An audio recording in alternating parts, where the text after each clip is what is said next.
Hello everyone, Farah Hanoun here, and I'm joined by Francis Ngannou, who headlines UFC Beijing when he takes on Curtis Blaydes in a rematch on November 24th. Francis, how are you doing? Thank you so much for joining me.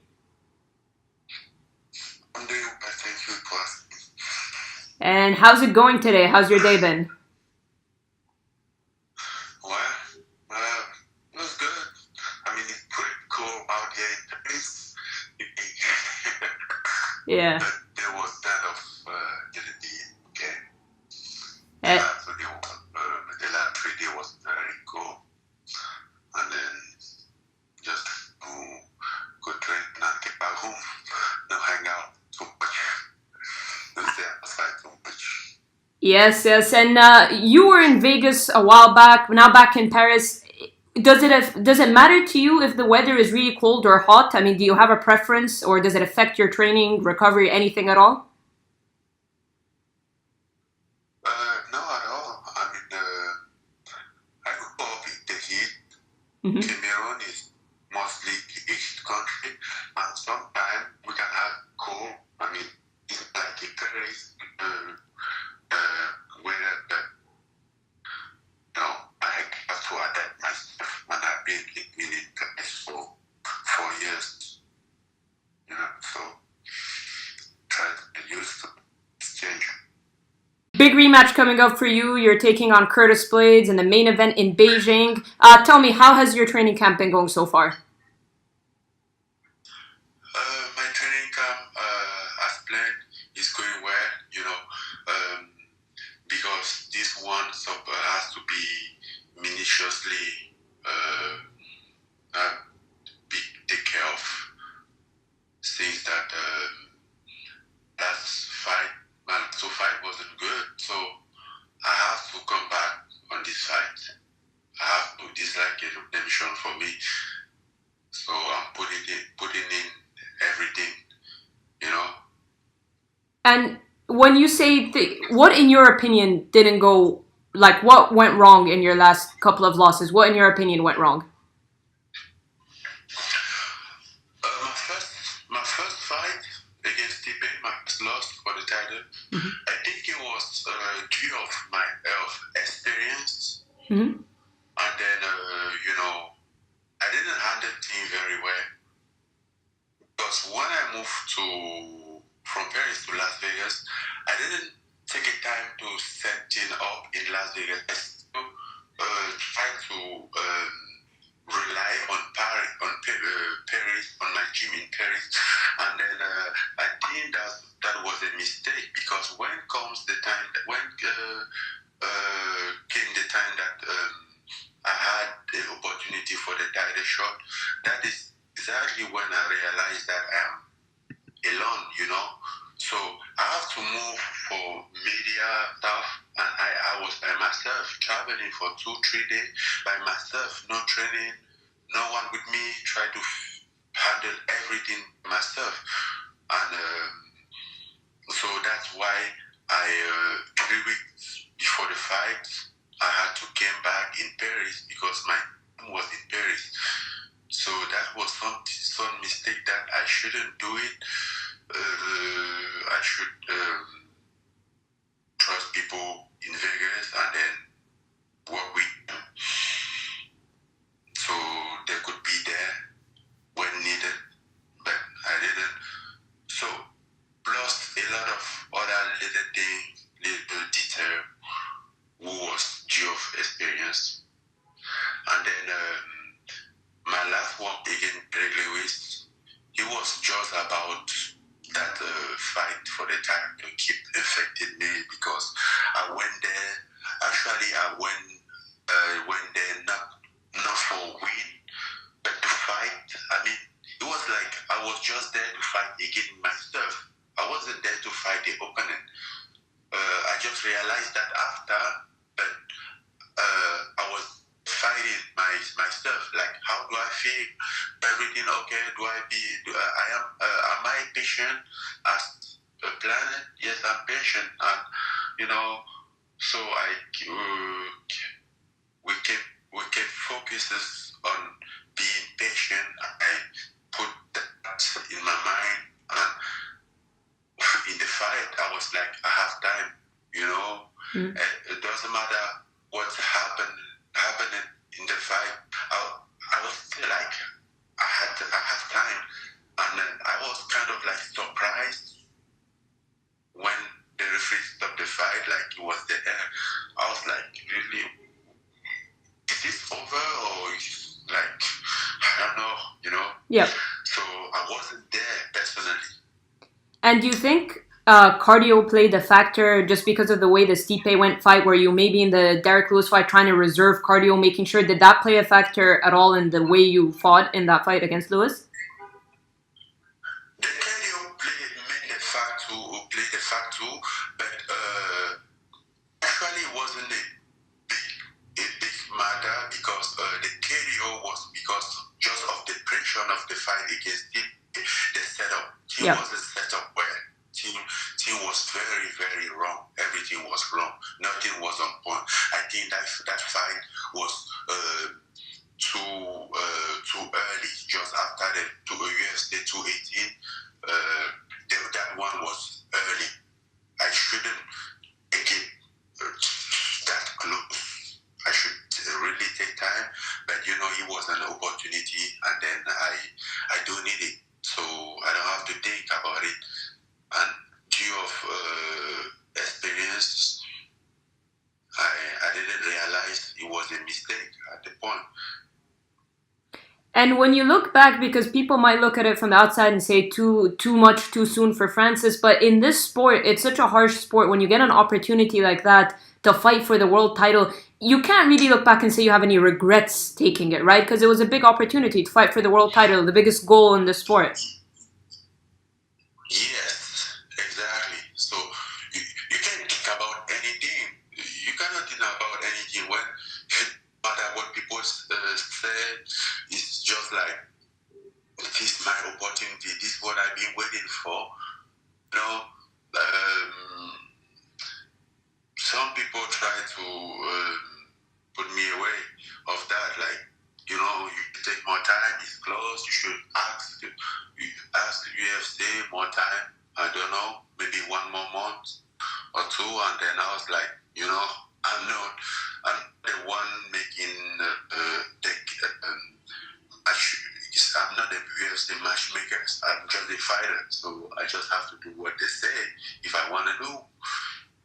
You know. Yep, of course. And let's talk about this fight. You're rematching Curtis Blaydes, a guy you already fought and beat. I know both of you are completely different fighters now, but were you surprised when you were offered Blaydes? And is it a little bit difficult to fight somebody that you've already fought and beat? So actually, I wasn't really surprised for this fight because he been mentioned the rematch since a while ago. Okay. You know, he wanted this for a long time ago, and I heard talk about him about that, and actually he kept doing well, winning his fight. You know, growing in the division. So I knew that would happen. Whether further, it will happen. You know. Yep. And have you been impressed with him lately? Have you watched his last couple of fights? To be honest, I was impressed on his performance since when I fought him, because I went there like they told me he's a wrestler. Don't let him take you down. He's a wrestler, and he surprised me with his striking.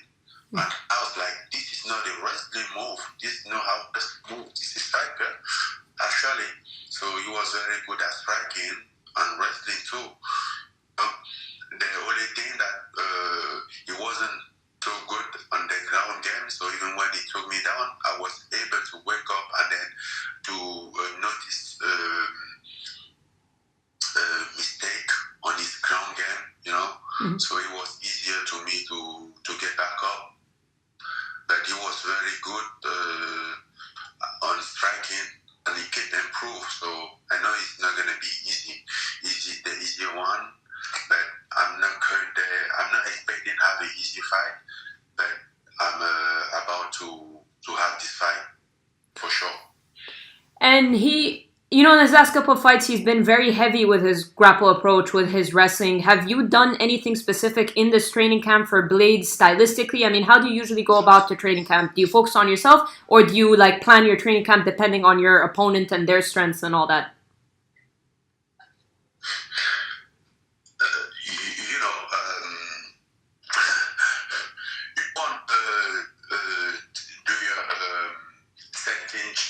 Of what people say. Those people weren't there when you're training. They don't know what's going on. Mm-hmm. They just watch the fight and everyone say what you want to say. I never stopped work the ground game. I never stopped work my wrestling.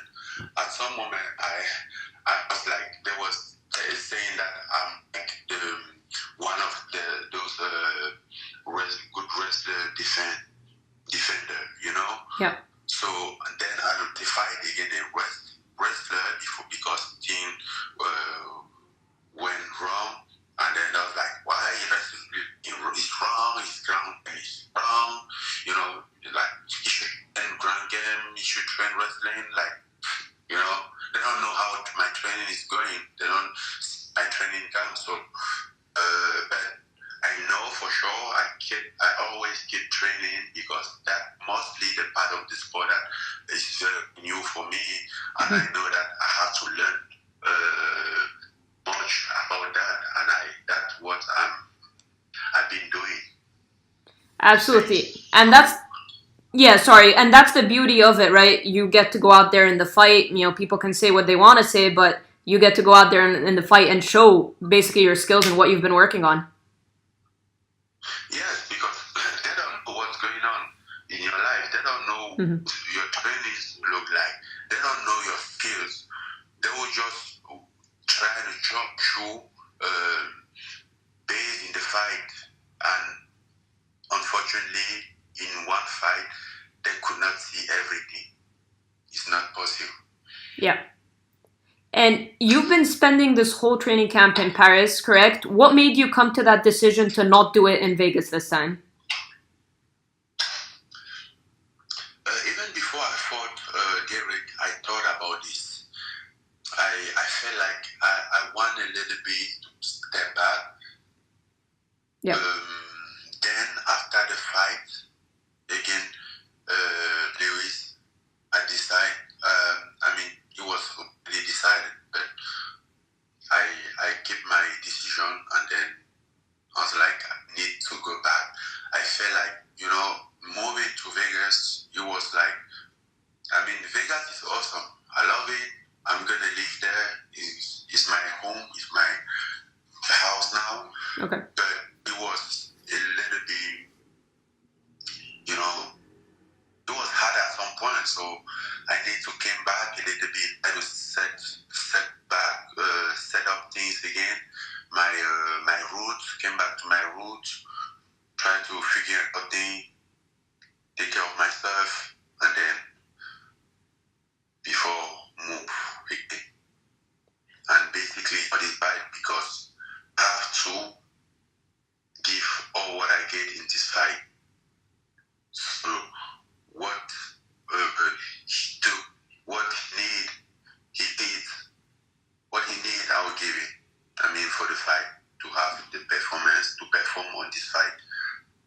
So basically, it's not like you've closed the door on Vegas or anything. It's just a matter of depending on the fight. Yeah. No, at all. Okay. Not closed on Vegas. It's like, actually, maybe next come, I can still say, okay, I'm going to train somewhere, or Canada, or wherever, but Vegas is still my house. I don't close the door on Vegas at all. Absolutely. And sorry, what did you say? Yes, I think it's the best city that I ever been. It's very calm. I love it. People there are awesome. Everything good. I like it. I love it. Nice. And who's going to be in your corner for this fight? For this fight, mostly friend, then Fernand too. Yep. Fernand, Martin Gogo is a friend. He's always in corner.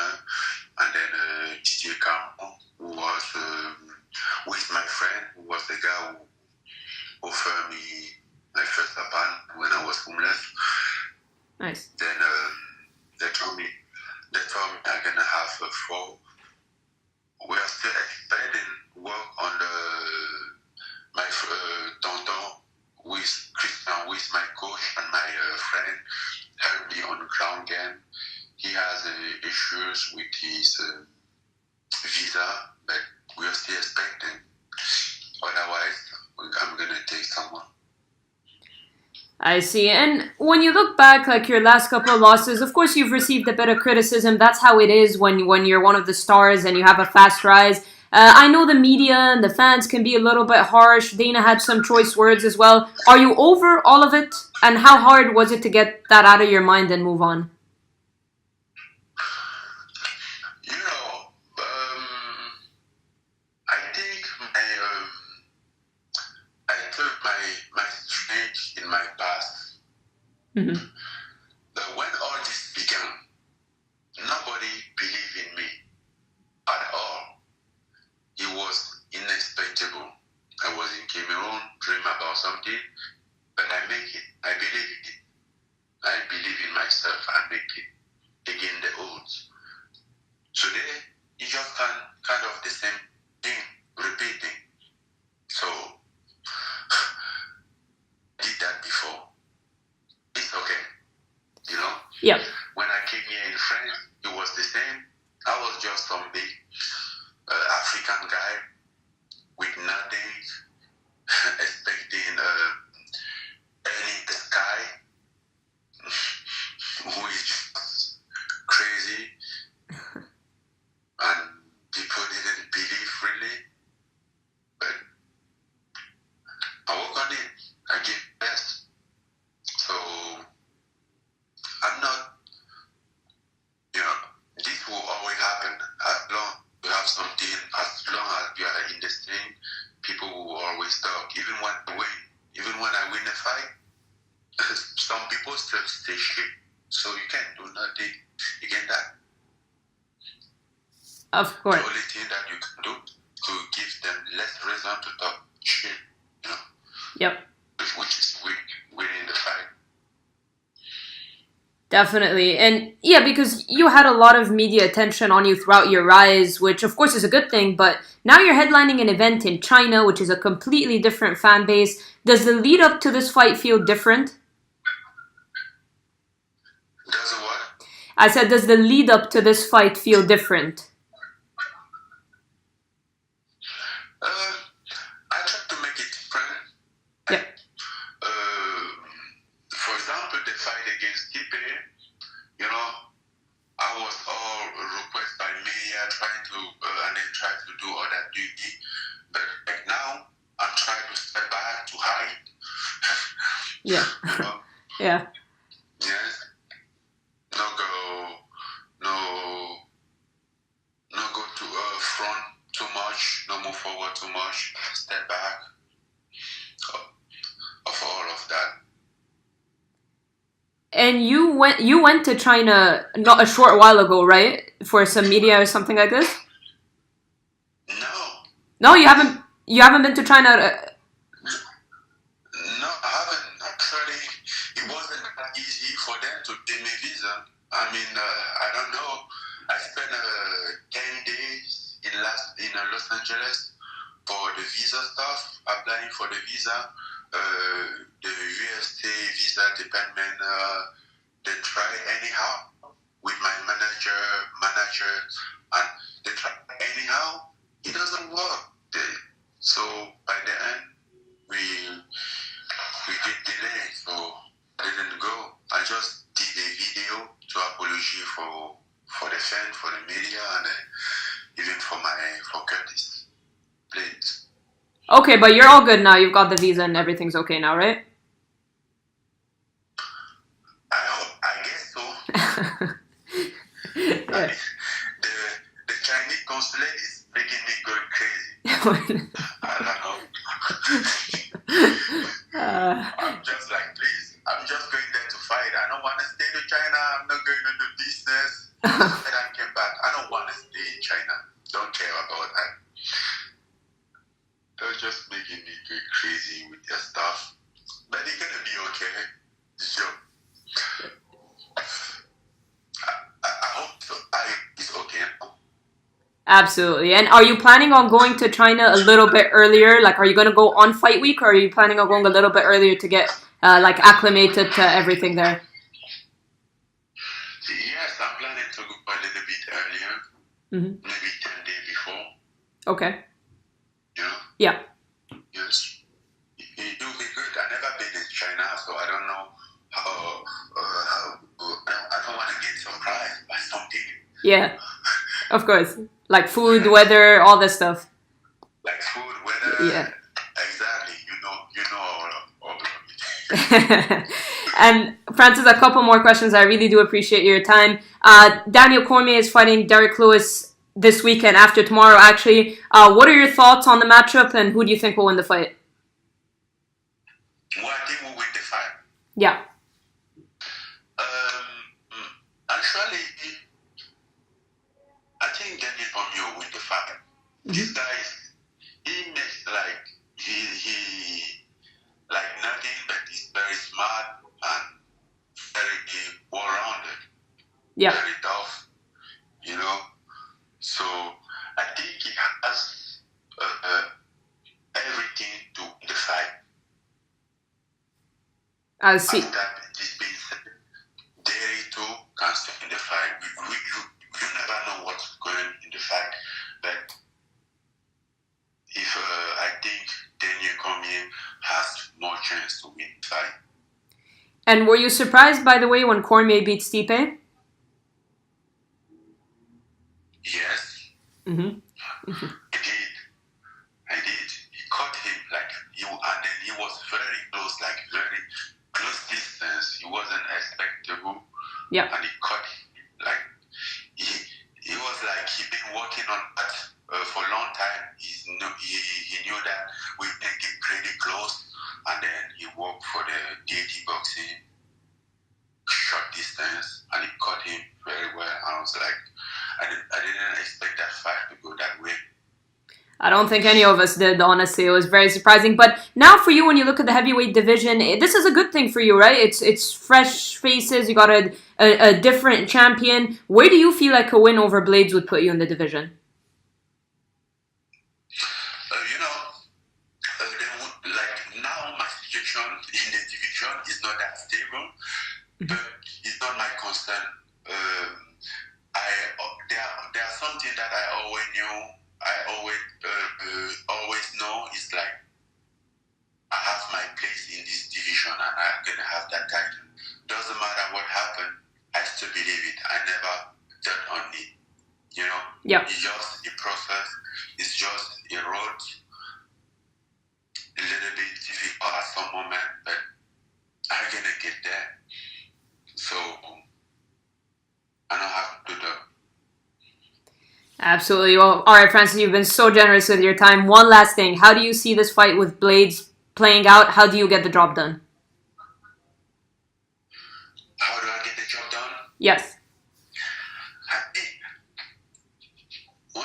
Honestly, I would like to say knock him out, but I think this guy will not come here to let me strike, no at all. I think you must come there, try to trick me like he gonna strike and take me down like he used to do. So,